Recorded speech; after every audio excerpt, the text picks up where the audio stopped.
नमस्कार। आज हम राजेंद्र दास जी महाराज के प्रवचन से प्रेरणा लेकर दो बहुत ही दिलचस्प कहानियों पर गहराई से बात करने वाले हैं। जी। एक तो है पंचतंत्र की वो प्रसिद्ध कहानी, कौवे और उल्लू के बीच दुश्मनी आखिर शुरू कैसे हुई। हाँ, काकुलुकम। और दूसरी महाभारत युद्ध के ठीक बाद की एक बहुत ही नाटकीय घटना, अश्वत्थामा का बदला। बिल्कुल। दोनों ही कहानियों में बहुत कुछ है सोचने के लिए। पात्रों की मंशा, उनके काम और फिर नतीजे। तो चलिए समझते हैं इन कथाओं के पीछे क्या है। पहले पंचतंत्र से ही शुरू करें, कौवे और उल्लू का ये बैर। हाँ, जरूर। तो कथा कहती है कि एक समय पक्षियों ने सोचा कि उनके राजा गरुण जी वो भगवान नारायण की सेवा में बहुत व्यस्त रहते हैं। अच्छा, तो प्रजा पर उतना ध्यान नहीं दे पाते, शायद इसलिए एक नया राजा चुना जाए। तो उन्होंने सभा बुलाई होगी। जी बिल्कुल। एक बड़ी सभा हुई और उसमें उल्लू का नाम राजा के लिए प्रस्तावित हुआ। उल्लू? लेकिन उल्लू ही क्यों? उन्हें तो दिन में ठीक से दिखता भी नहीं। हाँ, यही तो। लेकिन तर्क ये दिया गया कि वो देवी लक्ष्मी जी का वाहन है। अच्छा, गरुड़ जी नारायण के वाहन, हम्म, तो उनकी जगह लक्ष्मी जी का वाहन। ठीक है। हाँ, कुछ ऐसा ही सोचा गया। और फिर तो राज्याभिषेक की बहुत भव्य तैयारी शुरू हुई। समुद्रों का जल, नदियों का जल, गूलर की लकड़ी की खास पीठ, औदुंबर पीठ जिसे कहते हैं, वो सब जुटाया गया। मतलब पूरी तैयारी थी, लेकिन तभी एक कौवे ने आपत्ति जताई, है ना? बिल्कुल। कौवा बीच में बोल पड़ा। उसने सीधी सी लेकिन बड़ी पते की बात कही। क्या कहा उसने? उसने कहा, भाई, जिसे आप राजा बना रहे हो उसे दिन में तो दिखता नहीं, रात में जब हम सब सोएंगे तो ये क्या करेगा? ये तो शायद हम पक्षियों का ही शिकार कर लेगा, रक्षक ही भक्षक बन जाएगा। ये कैसा राजा? और उसने ये भी जोड़ा कि गरुड़ जी को हटाने की बात भी ठीक नहीं। उनसे कभी मदद मांगी ही कब गई थी कि उन्होंने मना किया हो? ये तो बहुत ही तार्किक बात है। सही। हाँ, तो बाकी पक्षियों को भी ये बात एकदम जच गई। तो फिर उल्लू का क्या हुआ? बस राज्याभिषेक रुक गया। उल्लू को उस सजे सजाए आसन से उतरना पड़ा। जाहिर है उसे बहुत अपमान महसूस हुआ। और उसी समय उल्लू ने कसम खाई कि आज से कौवे उसके सबसे बड़े दुश्मन हैं और वो उनका नाश करेगा। ओहो, तो यहाँ से शुरू हुई ये दुश्मनी, एक बहुत ही प्रैक्टिकल ऑब्जर्वेशन से। जी हाँ, बस वहीं से। ये नेतृत्व, तर्क और फिर अपमान से पैदा हुआ प्रतिशोध, ये बात हमें महाभारत के उस प्रसंग की तरफ ले जाती है जहाँ अश्वत्थामा ने बदला लिया। हाँ बिल्कुल। वो प्रसंग तो प्रतिशोध की कह सकते हैं पराकाष्ठा है।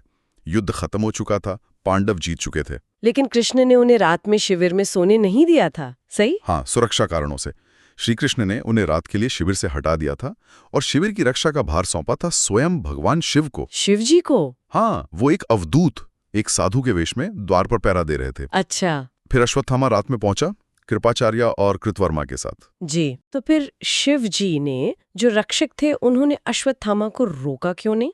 बल्कि सुना है कि उन्होंने उसे वरदान और एक तलवार भी दी। ये कैसे हुआ? हाँ, ये एक बहुत गहरा बिंदु है।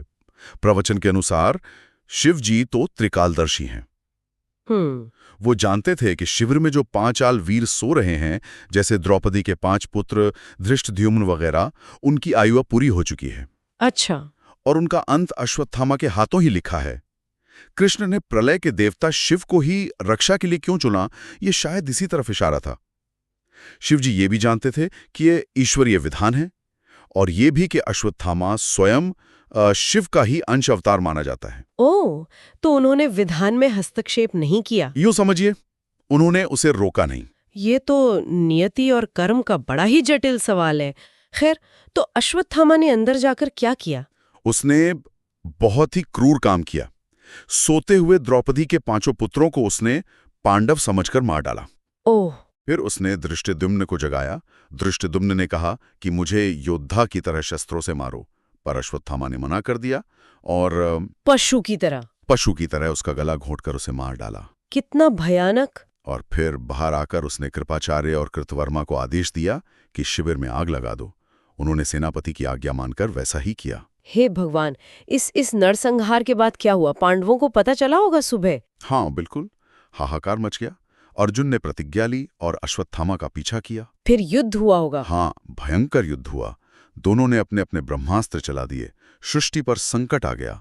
तब व्यास जी और स्वयं श्री कृष्ण ने हस्तक्षेप किया। और फिर अश्वत्थामा पकड़ा गया। हाँ। ब्रह्मास्त्र वापस लेने पड़े और अर्जुन ने अश्वत्थामा को बंदी बना लिया। उसे द्रौपदी के सामने लाया गया। द्रौपदी? उन्होंने क्या कहा अपने बच्चों के हत्यारे को देखकर?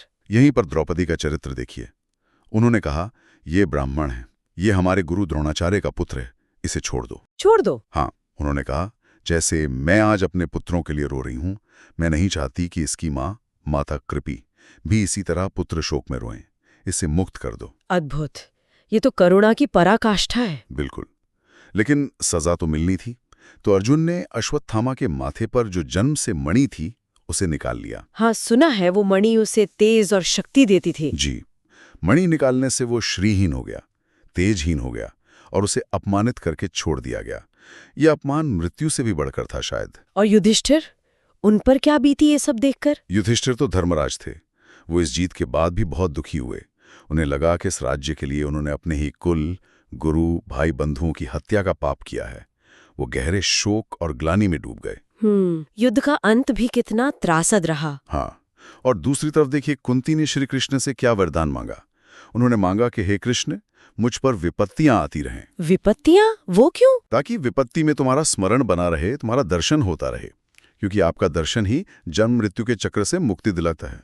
वाह! एक तरफ युधिष्ठिर का शोक और ग्लानि, दूसरी तरफ कुंती की अद्भुत प्रार्थना। जी।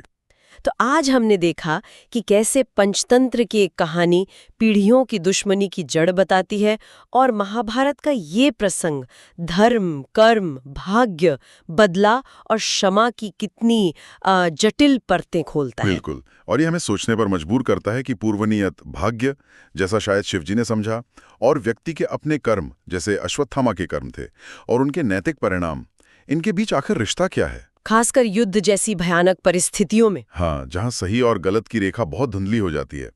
ये सवाल हमेशा हमें सोचने पर विवश करते रहेंगे। सही कहा।